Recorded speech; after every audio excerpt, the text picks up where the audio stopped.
tell me. He shouldn't be nowhere in nothing we have. Why are we going to quote from infidel authors? Are you hearing me, brother? It makes me angry. Preach, brother. Ellen G. White tells in early writings, page 123, 124, 125, we are not to go to them for nothing. She says, if you go, the angels of God will leave you and you'll be buffeted by the enemy. Brothers and sisters, this is serious stuff we're talking about here. 1955, 1957, brothers and sisters, we wrote that book, Question on Doctrine. 1980,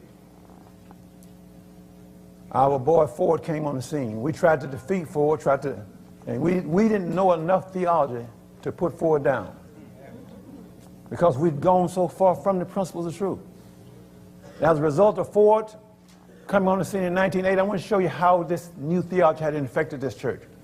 When Ford came on the scene in 1980 and declared that there was no sanctuary in heaven, that there was the atonement was completed at the cross, that Jesus came in the nature of Adam before the fall, as a result of him coming out, 180 ministers came out with him and left the church and took their congregations with him. Are you hearing me, saints? Did you hear me? 180 ministers. So in other words, this thing had infected us. That was ministers all over believing that same thing. So when he took his stand, 180 ministers took their stand with him and came out with him. But guess what?